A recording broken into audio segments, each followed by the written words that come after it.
like to welcome everyone to tonight's presentation of OTF Connects, Critical Thinking in Inquiry and Assessment with Garfield Jeannie Newman from the Critical Thinking Consortium. On behalf of Syria Skirhan, who is the administrator and facilitator of the OTF Professional Development Project and of OTF Connects as well, we are certainly grateful for the time that you give up out of your day to join these sessions and to talk about it with your colleagues and share the news so that you can improve your students' learning. Here's our map that's just showing us where we're distributed across the province tonight. And if you have any questions or run into any technical difficulties, just let me know in the chat. And if that doesn't work, send me an email and I'll respond as soon as I can. And over to you, Garfield. Thanks, Louise, and welcome everyone. I posted a quick question, and a couple of you have seen it and responded. Maybe we could do a check and an X again. I wondered, I think I've seen a few names that have been present before. Have you heard me talk about the idea of a cascading curriculum? So if you've encountered that term or that idea, could you put up a green check and X if you haven't?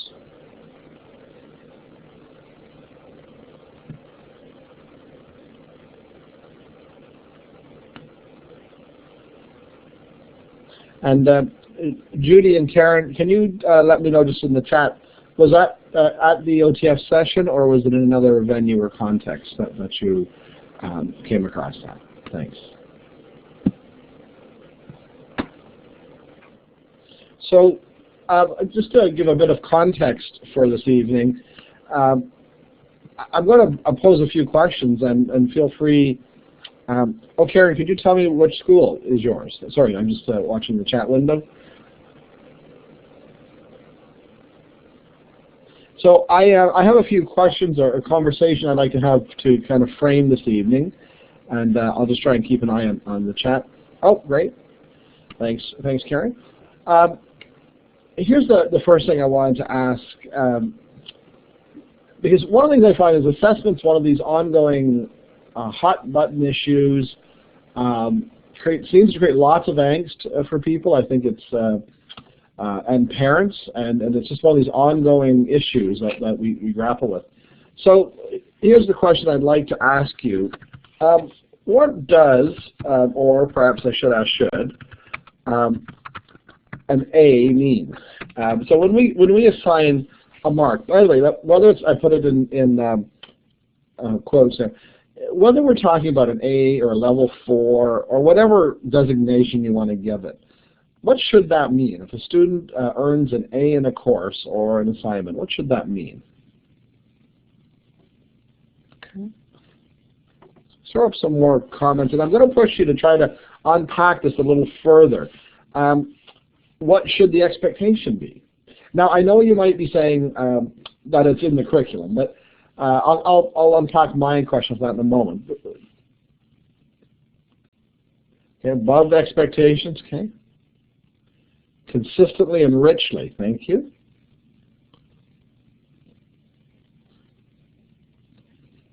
Okay, thanks, Michelle. So a thorough understanding.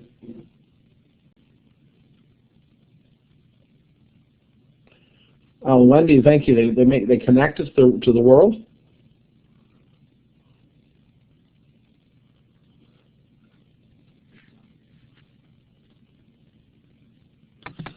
Kim, I think it's an interesting comment. The ministry is telling us curriculum should not have a ceiling, so that makes it difficult.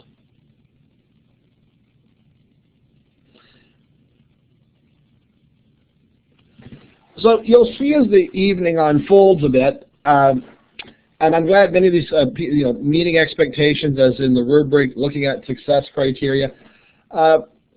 Tonight, I'm going to be suggesting that, and I want to kind of put this in a 21st century context, if you don't mind, and that is to say, I would find it difficult to argue that a student gets an A because they know lots of information. And the reason I'm going to say that is in a digital world, accessing information is quite easy. It's something to do.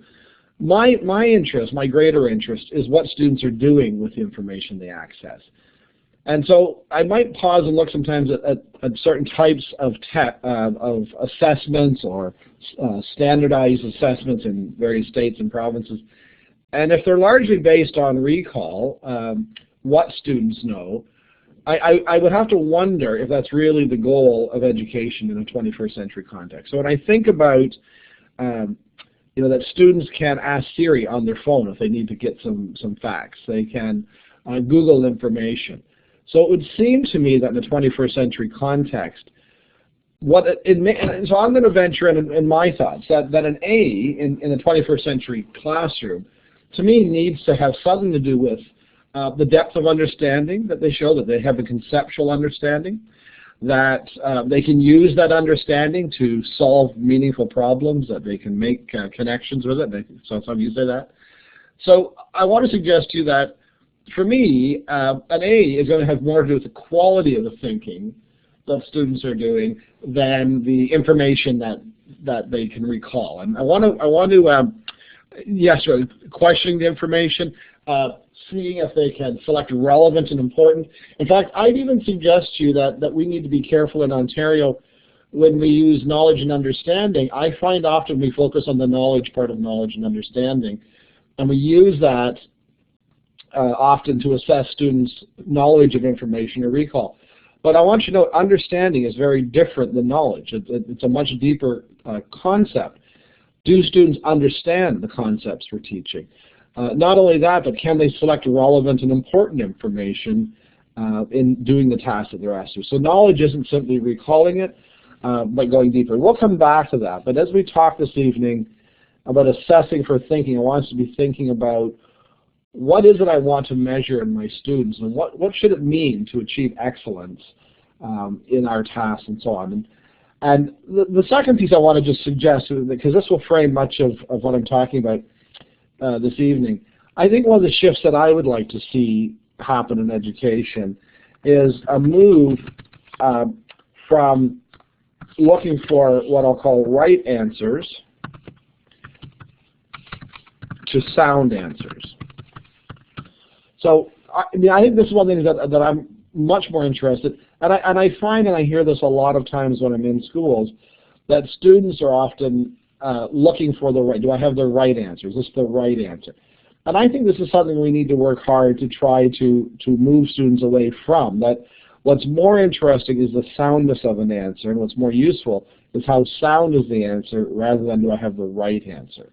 So again, even in math, for example, getting the correct answer matters, that I pay attention to detail and I use the evidence. But if students are getting to correct answers without any real understanding, then their ability to transfer it is quite low. So I want us to be thinking about, yes, very reasonable. It would be a good example in math. Is this a reasonable answer? When I'm looking at interpreting text, looking at media, is my understanding, have I shown a sound understanding? Have I shown that my answer can be defended? I want you to note I could often disagree with a student's position on an issue, but I'm not there to give them that answer. I'm there to give them tools to allow them to arrive at a reasonable answer, a sound answer, for which there could be a range. So I think the key thing here is there's a range of possible answers, and our interest should be in assessing how soundly the students have been able to present that answer. So those are a couple of just framing pieces. And the one other, I asked earlier, oh, absolutely, sorry, I'm just pausing with Catherine's note there. And by the way, just as an aside before I go to my last piece, and thank you, Catherine, for reminding me of this. At times when we work in the field of critical thinking, I will at times encounter some resistance where test scores are quite high. Why should we change our practice? Our marks are good, our kids do well, we don't really need to change. And I would say that we shouldn't be using test scores or achievement levels as the only reason to consider our practice. I think Catherine's touched on something that's really quite important, and that is, well, what if students found the lesson simply more interesting? What if they found the task more engaging? And therefore they like coming to school better. I like coming to class better because my kids are enjoying the learning. Like, I would argue that a reason to engage kids in inquiry and critical thinking is because it's a more interesting way for kids to learn. It makes for a more enjoyable class for the kids and the teacher. You know, it's the kind of job I enjoy doing. So, you know, I think it's the love of learning we want to instill, not just a measure of achievement, although I think the two go together. So let me just give you the last piece, and my apologies to the handful of you who heard me talk about the idea of a cascading curriculum, but I just want to give a little context for this evening. One of the things that I notice often in assessment is that we use assessment tasks, excuse me, we use assessment tasks, I'm trying to type as I talk, but being male, multitasking is not our strength. We use assessment tasks often as proof of learning. So in other words, we will teach content, we'll teach material, and then after the students have mastered the material, often they're then given a task, and they're to complete a task, and that will provide evidence of their success at mastering that learning. What I'd like us to think about tonight in the context of, and this is the broader cascading session I've done, is assessment tasks. Instead of proof of learning, what if our assessment task is the invitation to do the learning? And what I mean by that, so I'm again just typing this in for you, that the task precedes the learning. Rather than the task being at the end of learning, it becomes the invitation to the driver. And just a quick story to frame that. I often, I invite people to think about children that you know who are playing video games. How many children who play video games read the manual first, read all about the game? And I'm sure many of you are thinking to yourself, well, they don't. They start playing the game. Kids who are in schools today are growing up in an environment where they tend to immerse themselves in the experience, and then as they're in the experience, they figure things out. And this is what I'd like to suggest in schools, that the task is the rich invitation to learn, and as kids learn each day, they revisit the response, they add to the response, and so on. And this makes invitations to think creatively, helps kids see the connection to the new learning in meaningful ways. So throughout the evening, think about our assessment, our rich assessment task being the launch for a unit, not the wrap-up for a unit, and that every day that you teach, you invite them to think about how this is going to help them with that task. So just to frame it more specifically now around assessment, I just want to note what I think are three keys for what I would call an assessment-rich classroom, that if I want assessment to have the positive role, then there are three things to think about. And the reason for my first question, assessment should measure what matters. So are we measuring, I asked you what should constitute an A. Well, what really matters? What we give value to, what we mark, will be what students see as mattering. And by the way, this is why we'll talk later about formative versus summative in that whole language. So we need to make sure that we're assessing what matters. Secondly, I am a firm believer that assessments don't have to be that that nasty thing we do to kids at the end of a body of learning. I think they can be an exciting source of motivation and engagement. I think assessments can excite kids.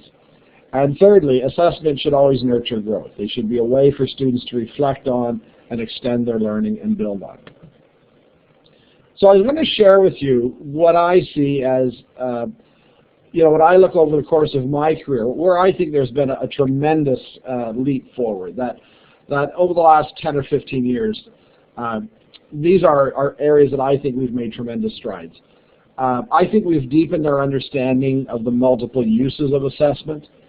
I think we are much better today than we were 10 or 15 years ago around using assessments and a variety of forms of assessments to support learning. I think we are better at looking at creating authentic tasks. Years ago when I worked with authentic assessment, I think it was fairly new. Now I find it fairly routine that we have really interesting tasks. And I think we've begun to reverse this idea of failing with dignity. And let me just explain this term, and then I'm going to ask you if you could weigh in on your thoughts on my suggestion that I think we've made strides here. So I'd like you to agree or disagree or add some notes. This concept of failing with dignity, you'll notice it in students, especially males, especially probably around grade 7, 8, 9, 10 in that period, that failing doesn't feel good. So not being successful is tough for kids. If I work really hard, I study all weekend, I turn my friends down, I can't hang out, I've got to study this weekend, and I fail the test anyway, or do poorly anyway on the task, and then I get it back, it's tough to say to my friends, you know, I worked hard all weekend on that and I still did poorly. Because the only message that leaves is I can't be too bright. You know, I worked hard and I still failed. What feels better for kids is going to be to say, I didn't study for that stupid test. And I'm sure many of you have seen kids use that, well, I just didn't study for the test. That's failing with dignity, because I can still hold my head up among my peers. And by the way, we'll start seeing kids who choose not to do your task because there's more pride left in failing because I didn't do the task than trying hard and failing. So at some point, students start to fail with dignity. It's more important to them that they hold their head up among their peers and that they'd rather fail from not trying than fail after trying. Let me pause on that, get your thoughts. Have you seen that failing with dignity happen at all? Do you think, would you agree with my contention that these are three areas that I think we've made significant growth over the last 10 years? Broader use of assessment, better use to engage kids, and more scaffolding to help narrow that and arrest that. So I'm going to pause and just ask. I'd love you to jump on the mic or throw a comment on my three areas here. I see lots starting to type. So I'm going to stop my mic for just a minute and let the comments come. Great, thanks so much. I kind of thought when Christine posted that someone might wonder. That stands for zone of proximal development. So you may have seen the work of around the zone of proximal development, and it deals with, you know, what is the student capable of doing at this point, what's within their zone of development with support, and what lies beyond what they could do. So thank you, Vygotsky's work. And the comments you're making, I think, are very helpful. Love some of these comments that people are posting, that we are getting better. Growing Success has tried to bring together some of this. I am going to challenge some pieces tonight, though, so give you the heads up. I want to question some things that I think we might think differently about. But I do think, notice some of your comments and they connect to what I was saying earlier, that if students see that they can see the connection, they see that they're going to be allowed. And by the way, I should stress, I think failure is an essential part of learning. My fear is that our assessments practice typically don't allow kids to fail without it being a threatening thing, and yet I think failure is a crucial part to learning. But the problem is, you see, when our tasks lie towards the end of the unit, you don't really give me the opportunity to fail comfortably. Then I feel if I don't get this right, it's going to hurt my mark, and that becomes unsafe for kids. But if I, on the other hand, allow kids to speculate and wonder and try things out, and it doesn't work, and that's okay because we're going to learn more and you're going to give another chance. So the whole idea of the cascade is that we launch with the invitation to do the learning, and we try things out, and when it doesn't work, we figure it out and we try it again. We make failing an important part of the learning and a safe place for the learning.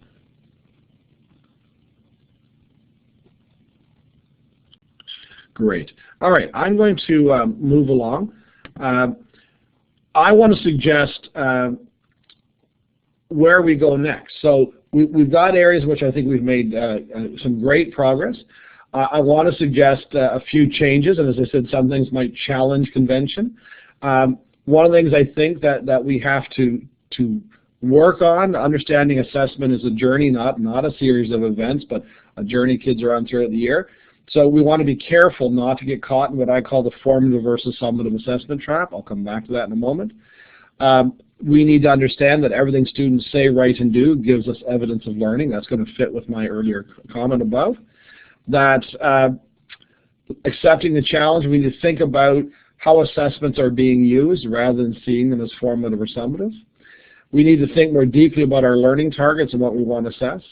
And we want to think about, are we assessing for the thinking, which we're here to do this evening. So let me just pick up on what I mean by the dangers of the formative versus summative assessment trap. And I would say I see this in every school I go in. I think it's widespread language, and I want to question it. That we talk about tasks being formative or summative. And the kids ask, and tell me if I'm wrong, but kids ask, is this a formative task or a summative task? And many times I see that if kids see it as a formative task, they don't want to do the work. Tell me, I'm going to pause and tell me if I'm wrong, and I'd like you to tell me at what grade do you begin seeing this coming from students, that if it's formative, they perhaps don't want to bother doing the work. At what age does that, or what grade does that start happening, if in fact you agree with me? Do you see that where kids, is this formative or summative? If it's formative, does this count? Thanks. So by grade 3 already, does this count? Okay. See, I think this should be a bit concerning for us, that already in grade 3, kids are wanting, does it count? Now, everything counts, maybe not always. Okay, good. Let me unpack a bit of this in terms of what you're saying. I want to suggest to you, first of all, in a bit of a controversial way, that I actually don't think there's any such thing as formative or summative tasks. I think it's a misnomer that we have. And let me try it out this way. Have any of you ever given back, just give me a check mark if you have, how many of you have given students a test back and had students go over the test to see where they might have went wrong, what they might do differently next time? How many of you have had students go over a test to think about how they might do it differently? Okay. Now, I see some check marks going up. Is that formative or summative? And what I want you to think about, if I give a test back and we go over that test, that's a formative task. So notice maybe you guys started to say formative. But if I use that mark as well as evidence of learning, you'd say it's summative. So what I want you to think about, assessment tasks are neither formative nor summative, or they're both, if I can put it that way. It's what I do with it. It's how I use the evidence. So when a student says, is this formative or summative, everything I do, and by the way, and I like the people who are saying, everything you say, write, and do is evidence of learning. Okay? So formative and summative we should get rid of and just say everything you do in my course is evidence of learning.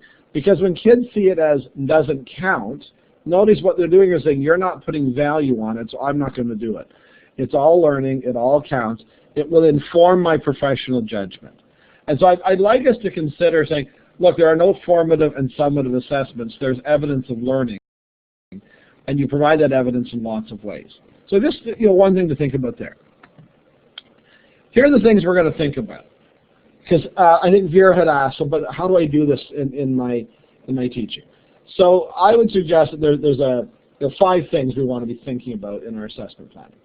What are the key learning targets or learning goals that we have? What would be the appropriate evidence for me to consider?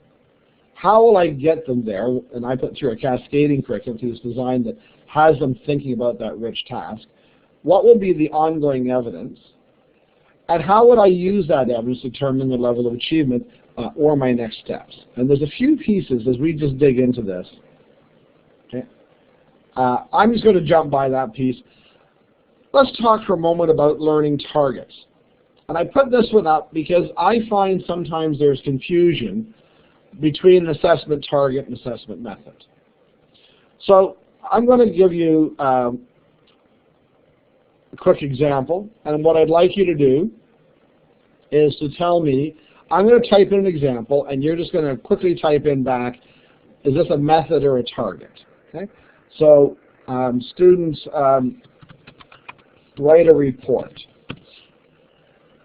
Is that an assessment method or target? Okay.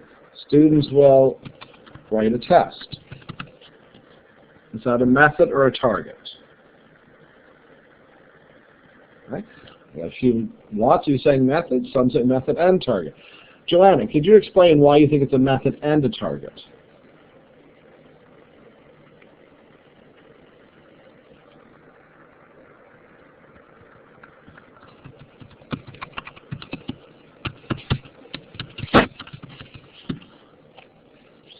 And while Joanna's doing that, I put in another one if you want to respond to that. Okay. Now, I wanted to just show you, we'll just talk a bit about this for a moment.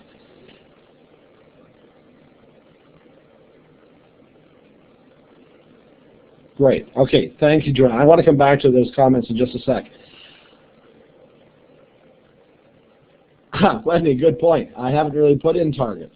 So could you jot down for me in the chat, what would be a target? If all of these are methods, what would be an assessment target?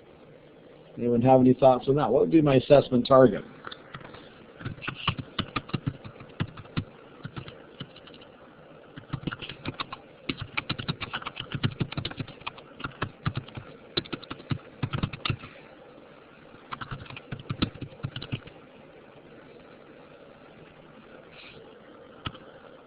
Okay, good. So I'm getting some coming in here.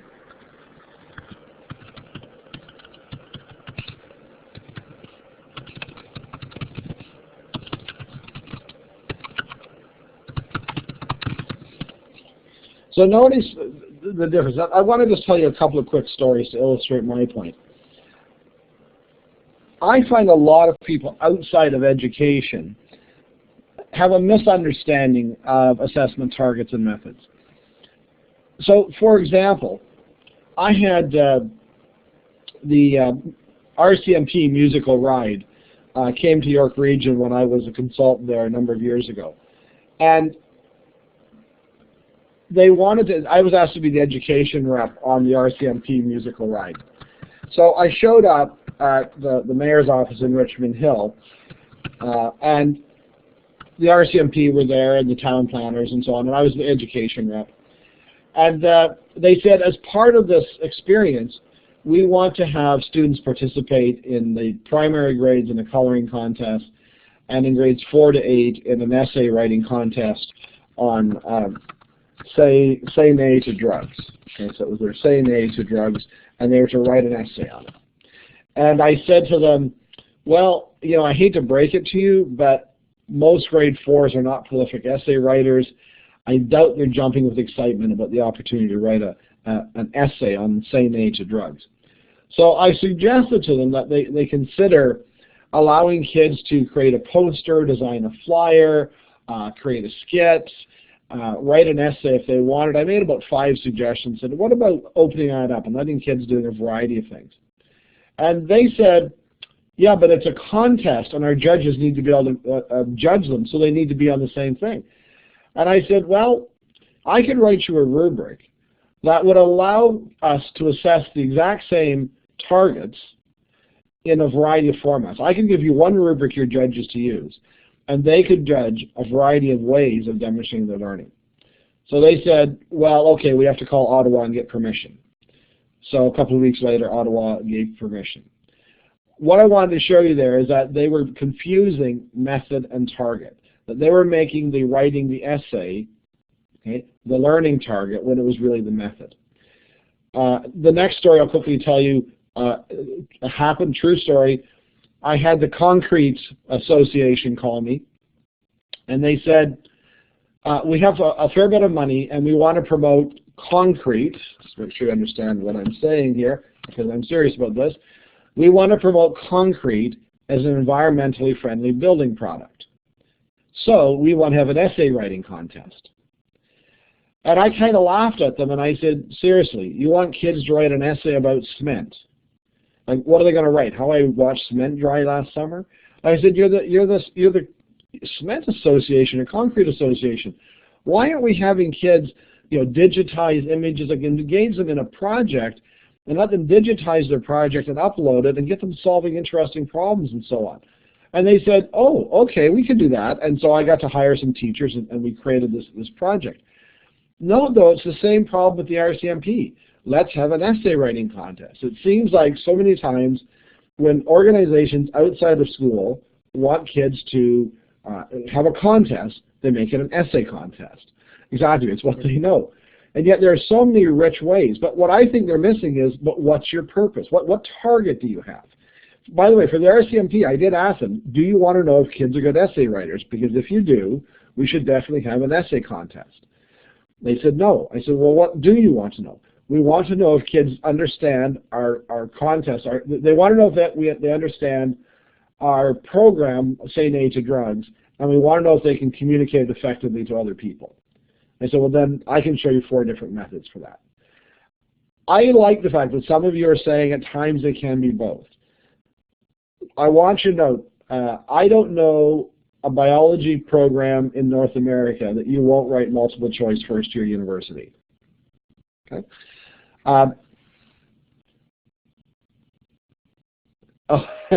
Sorry, I'm just going to pause for a moment. Vera, I had a student in a graduate class. She was doing her major research paper for a graduate class on the power of the graphic novel. And so she wanted to look at graphic novels as literacy and if they're powerful. I want to say, so she came to me as her supervisor and she asked, would I be able to present my findings as a graphic novel?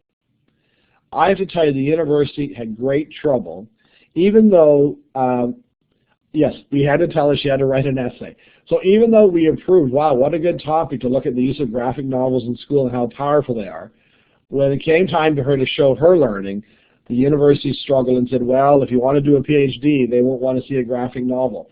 So I thought it ironic that nope, it had to be an essay, even though it was about graphic novels. Now, let me just take you back for a moment and where I was going with this. I overlap my Venn diagram, as you can see here. Yes, it is a university education. I overlap my Venn diagrams because there are going to be times. I can't imagine a grade 12U history course without an essay, without a documented research essay. If that's where you're going next year, you need to know how to write an essay. If you're going into the sciences, you're going to need to know how to write a multiple choice exam. So at times, my target and my method might be the same thing. So I do want to acknowledge, but we need to say to ourselves, why have I chosen this form of assessment? Is this merely one of many methods that I could differentiate? But sometimes I want you to know, I might say, you know what, we all need to be, let me put this more in our context. If I'm trying to gather oral, written, and visual evidence of student learning, then I cannot say to a student, you can decide how you want to show your learning all the time, and the student never writes anything. So there will be times when I say, no, I want this, and I need to know you can write. I need to know that your oral communication is strong.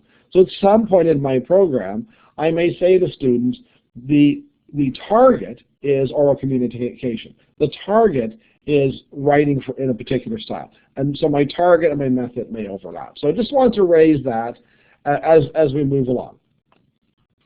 So now I want to just link a little bit to assessment in a thinking classroom, in a critically thoughtful classroom. What this does, earlier when I asked you what does an A mean, you know, many of us are kind of skirting around, well, it's meeting expectations and so on. I want to become a little more concrete than that and say, well, what are my expectations for students if my target is that students can think critically? Then note a couple of the implications that has. One is it shifts my assessment focus from the acquisition of facts to the use of facts in purposeful ways. It's not just knowing science or knowing geography, it's being able to use what I know about science or geography in order to solve a meaningful problem. It's what I do with it that determines how successful I've been. And as I said earlier, just to reinforce this, knowledge, even the accumulation of knowledge, can and should be assessed in a way that nurtures and reflects good thinking. Are students able to select relevant, important, and credible information, or do they simply assemble lots of information? So I think one thing is, you know, how much stuff do you know versus can you be selective and purposeful in what you know? So those are a couple of the shifts we want to think about.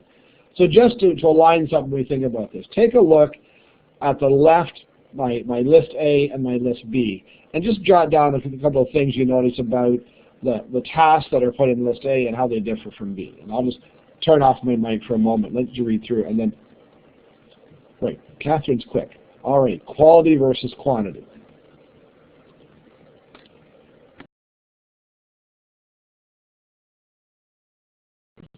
Okay, wonderful. I'm seeing, oh, thanks, Catherine. I thought, boy, you were fast off the mark.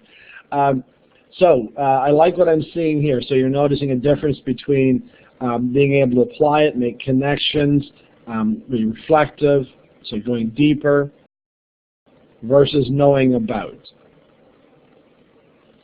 Great.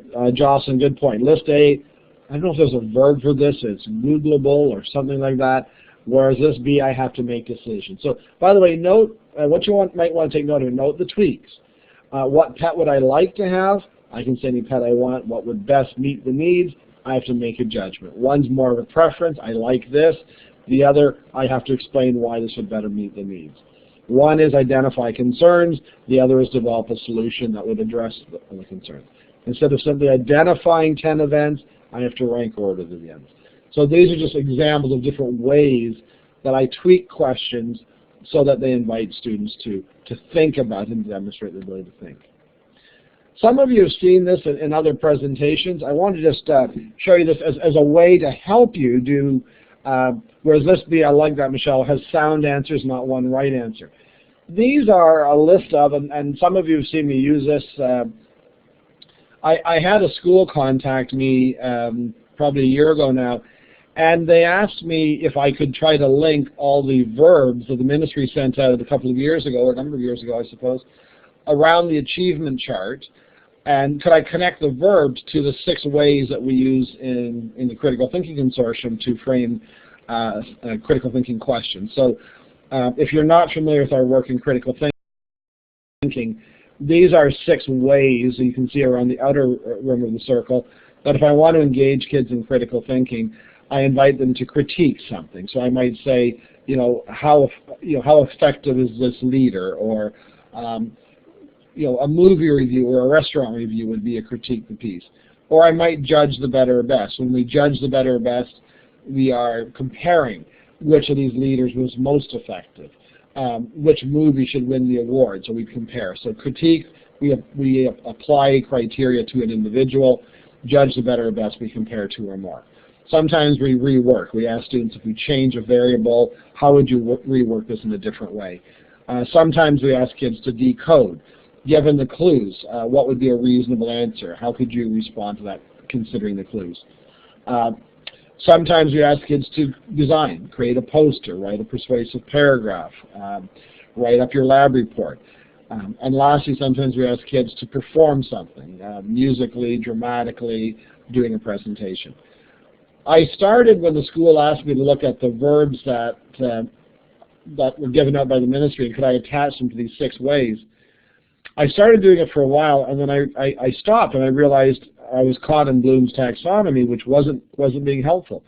Because the presumption in the past that we often use is that if I change the verb, you'll change the quality or the depth of thinking. So, certain verbs are low-order verbs versus high-order. There's actually a myth in that. I'll write my question. I want you to tell me. So type 1 questions, for those of you who are not familiar with our work, type 1 questions are retrieval. I can look it up, I can Google it, I can recall it, so I retrieve it. Okay? If I ask you to list 4 battles, list 4 battles Canadians fought in World War I. Okay? Now, a type 3 question, I have to weigh evidence and make a thoughtful decision. A type 1 question is simply a list. List 4 battles Canadians fought in World War I. Just, how many of you would say that's if you could just put in, let me see, how could we do this? Maybe Louise could set this up as a 1, 2, or 3. By the way, a 2 I didn't mention. A type 2 question is a preference. It's how I feel about something. Okay? Type 1, recall, list, I can look it up. Type 2, how I feel. Type 3, a reasoned judgment or a decision of some kind. So if you could help me out, Louise, by setting up a poll. Okay, ABC is good. Okay, that's okay. What I want you to know, everyone's saying to you, now watch if I do this.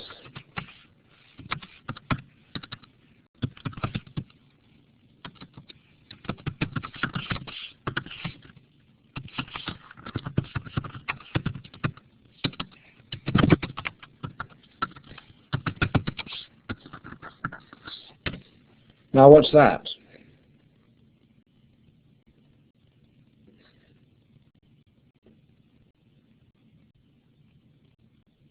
So remember, type 1, Recall. Type 2, how I feel. It's a preference. Type 3, reason, judgment.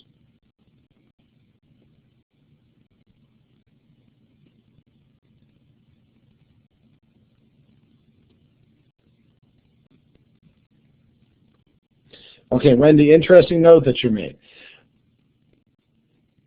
Great comment. So there's recall. So I want you to know I can't do critical thinking if I don't know what battles we participate in. I have to be able to recall the battles before I can do this task. But then, Judy, you've asked, do they have criteria for significance? Because if I don't, chances are students are going to tell me the battle they found interesting or ones they can remember. So, and Kim, you've asked the same, based on what?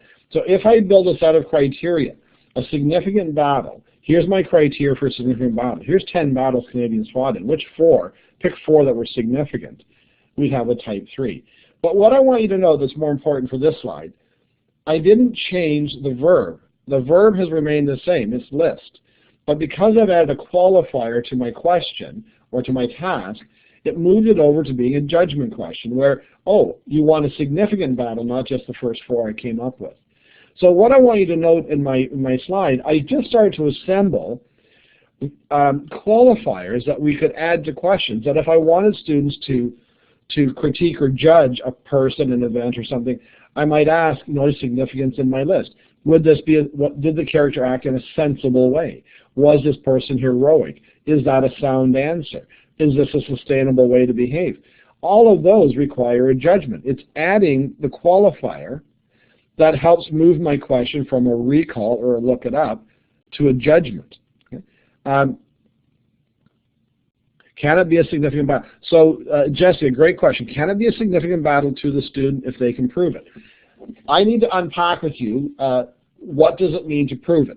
I would absolutely agree with you. There is not 4 battles that are significant that you're to remember, which would make it a right answer. But there is a set of criteria that we've agreed to or that we're using. So you'd have to say to me, a significant battle had an impact on the long-term outcome of the war. It impacted Canada's reputation globally, and it, or something like that. And I come up with 2 or 3 criteria. And then the students use evidence from what they've learned about the battle in light of the criteria to build their argument. Could students disagree on the 4 battles? Absolutely. But they can't just make up, I think this battle's interesting because I saw a movie on it and I thought it was really cool. Like that's not defending it. So when you say as long as they can prove it, I think what's really key is what criteria makes a significant battle, what evidence is there that the battle you've selected meets those criteria. There isn't a single right answer, but there are a range of possible answers.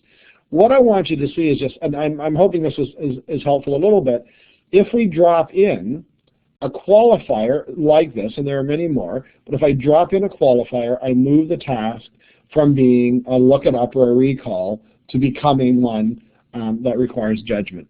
And the second thing you need to note, this now alerts for me where I need criteria. Because as soon as I say, was this character heroic, what you should be asking is, well, what's your criteria for a heroic figure?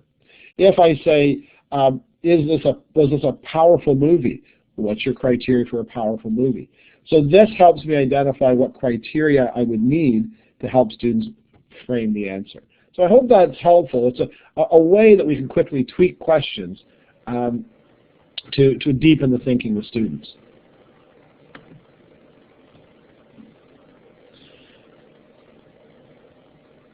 The other piece I wanted to touch on from an assessment lens, when we look at differentiation, one of the things I want to encourage us to think about, yes, absolutely, the qualifier gets rid of the myth of the verbal height. Beautiful. And hopefully this helps us quickly tweak and identify. The second piece I wanted to touch on here, that when we differentiate in our classroom, I think we have to be careful not to strip out the thinking from some kids, but rather to look at how do I differentiate the supports kids get. That I think what should be foundational for all children is an invitation to think and solve meaningful problems. That should be what all kids are engaged in. Not what we do for, it's not what we do with our smart kids, what we do with our more talented kids. Every child should be invited to think and solve problems. what we would do is to differentiate how we build their supports. So we think about, if a child's going to be able to answer that question, what background will they need to allow them to solve the problem? And then we should ask ourselves, and how could I build that background? Do I more teacher-directed or less? More visuals or fewer? More difficult text or not? So rather than changing the quality of thinking required, we change how we help students build the intellectual tools. The more criteria we give kids, the more complex the task becomes. So how would I help kids with varying abilities identify and use the criteria? Do they understand the vocabulary? Do I need to, with some students, make sure do more to build their understanding of what an inference is, for example? Are there a variety of thinking strategies I can introduce students to, and they select the one that works best for them? And what habits do students need? Do they need to pay attention to detail more? Do they need to be more open-minded? And that will vary from student to student. So, central to my message here, all kids should be invited to think. We scaffold how we support the thinking differently. We don't take out the thinking. And I want to touch a bit on criteria and how we would use criteria to help inform assessment. This is from the Growing Success document, and someone earlier mentioned success criteria. So I just pulled out what the ministry describes as the success criteria. Now, some of the next couple of slides, and so let me be up front. A couple of you may have seen this in a presentation. If you have, and you want to step away, get whatever for a few minutes, good time to do that. Or you might find it helpful to review it again. But I do want to give you a heads up. Some of this I've talked about in schools. I find the ministry's definition of success criteria doesn't go far enough, or doesn't provide enough clarity. And I want to try to add a bit more clarity to this. See, I want you to note that there are different types of criteria. That descriptive criteria, and the example I often use is if I were to ask someone, are you allowed to run for president of the United States? And typically people say, well, no, I wasn't born in the U.S. or I'm not a U.S. citizen. And I'll say those are two descriptive criteria. So note, to run for president of the United States, you have to be a natural-born American citizen. I want you to note that has nothing to do with your qualities or your attributes as an effective leader. That only has to do with, and they are criteria, but they're criteria that are descriptive in nature, not qualitative. A few of you, if you would please, jot in the chat window some criteria that I would have to meet to become a teacher in the province of Ontario. What are 2 or 3 descriptive criteria if I want to apply for a job in an Ontario school? Tell me what criteria I'd have to meet. Right, you have to have your certification with the College of Teachers. What else would I need?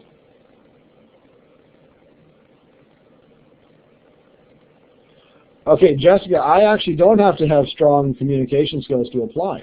I think you're right, it'd be helpful, but I could put an application in without. Luck. The police record check I do have to have, otherwise you won't look at it. I think I can add to this list, tell me if I'm wrong, a TB test. Is that right? Yeah. Notice the descriptive criteria. If you want to apply for a job, you have to be certified with the College of Teachers, you have to have a police record check, you have to have a TB test. I mean, these are things you have to have. I could meet every one of the descriptive criteria and be a very poor teacher. I could be a superb teacher, but be missing one of those criteria and not allowed in a classroom. That's why we call those descriptive criteria. They describe what's required. So sometimes we might say these are requirements. I want you to know technically they are criteria. Okay? So descriptive criteria are things that I must meet in order to be successful. Now, the other type of criteria, though, is qualitative.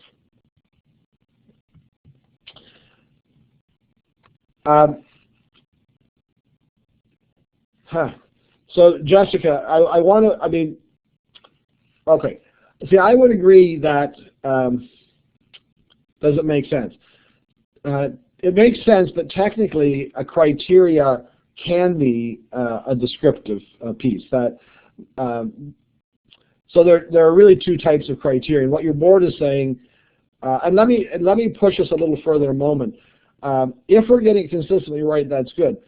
But I notice in my big purple circle, I want to suggest to you, kids need both. So let me just for a moment, and I'll come back to that. Qualitative criteria are attributes that define the standards of excellence that we're looking for. And what I've put here is I want you to note in the Critical Thinking Consortium's work, we coined the term and we use the term criteria for judgment.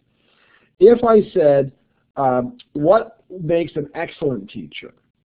Then you might say to me, a good communicator, someone who's knowledgeable in their field, patience. You can list a number of qualities, flexibility, sound pedagogy. Note these are qualities, and I can make a judgment about them. You can't make a judgment about whether I have my certification on. I either do or I don't. Notice in descriptive criteria, it's binary in nature. Criteria for judgment isn't. Now, by the way, if you use quantities, you're going to find, so for example, student has cites 4 pieces of information, student cites 3 pieces of information. If those determine levels, we're using descriptive criteria, but we're using them for levels, which I think is problematic. And I'll explain why in a moment. So what we want, I want to suggest to you that success criteria needs both descriptive and qualitative. That if you expect me to be successful in your task, I need clearly to understand what's required to complete the task, and I need a clear understanding of what it will look like when I've done it well.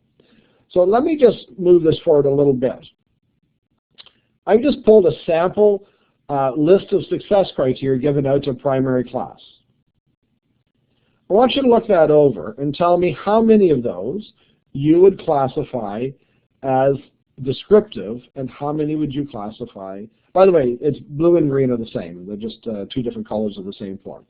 How many of the things listed are descriptive and how many are qualitative? Just give me a minute to just jot down your answer. How many are descriptive? How many are qualitative?